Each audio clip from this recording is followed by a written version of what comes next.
diputado Carlos del Frade. Tiene la palabra. Gracias, señor presidente. El 7 de octubre es el día que está marcado como el Día de Rosario, y la verdad que viene bien tratar de marcar la historia real de lo que pasó el 7 de octubre de 1571 en relación con el presente. Hoy nosotros votamos un proyecto de la diputada De Ponti sobre lo que significa el dolor que nos produjo el asesinato de Ivana Garcilaso después del partido entre Central y Newell's del sábado 30 de septiembre, que pone en evidencia una falta de sentido colectivo, saqueado, perdido, y que viene muy bien para pensar en qué significa hoy vivir y tener como lugar común la muerte en la ciudad de Rosario, como alguna vez dijera el gran escritor Tomás Eloy Martínez.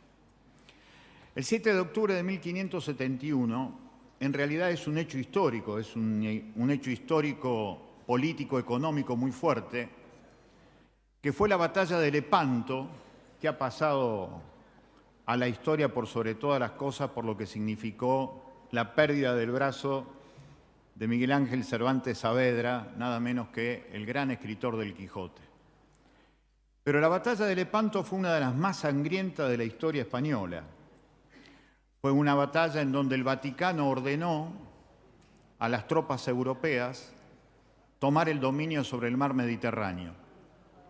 La batalla fue contra el Imperio Otomano y fue tan sangrienta que se cuenta en las crónicas españolas que participaron de esta batalla que no se podía navegar con los buques, con los barcos, como consecuencia de la cantidad de cadáveres que estaban flotando sobre las aguas.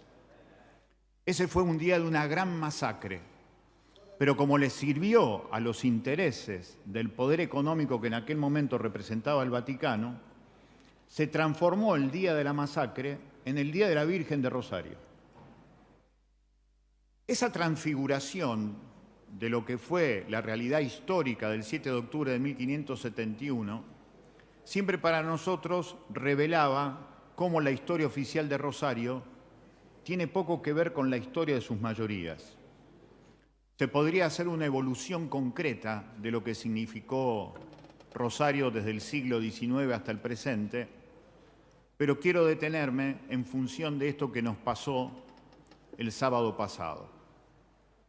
¿Por qué se llega a tolerar y admitir que a una mujer de 32 años se la mate de un piedrazo en la cabeza por llevar la camiseta de un equipo de fútbol? Y me parece que es fundamental tratar de pensar cómo la ciudad, especialmente en la última etapa del siglo XX, dejó de ser lo que era. Rosario a final del siglo XX tenía características muy importantes: ciudad obrera, industrial, portuaria, ferroviaria. Y se había declarado en 1974 a la ciudad de Rosario como capital nacional del fútbol, entre otras cosas porque en aquel año se había generado un gran partido de fútbol en donde en la cancha de Newell's la selección rosarina la bailó a la selección argentina de fútbol. Y en aquellos años, en esas tribunas, convivieron las hinchadas de Central y de Newell's. Decir eso hoy parece algo de un limbo, de algo extraterrestre que no tiene sentido. Pasaron 50 años y aquella ciudad que era capital nacional del fútbol se ha convertido a través del fútbol en un lugar en donde, en la cancha grande de la realidad, se ve que alguien le sacó el sentido colectivo a las vidas particulares de quienes habitamos esa ciudad que tanto amamos.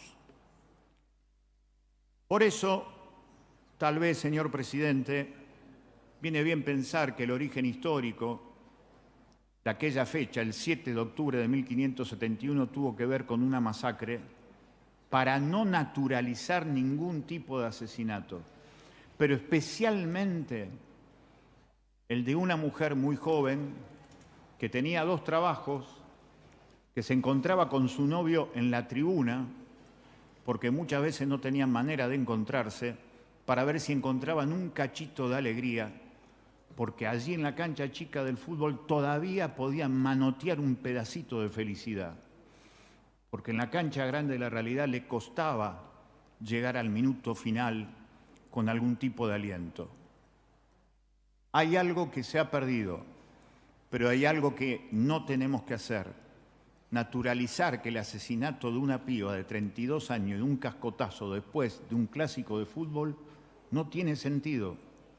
Y que para recuperar el sentido de la existencia individual, posiblemente lo que hay que recuperar aquella ciudad que alguna vez tuvimos, que era industrial, portuaria, ferroviaria y obrera.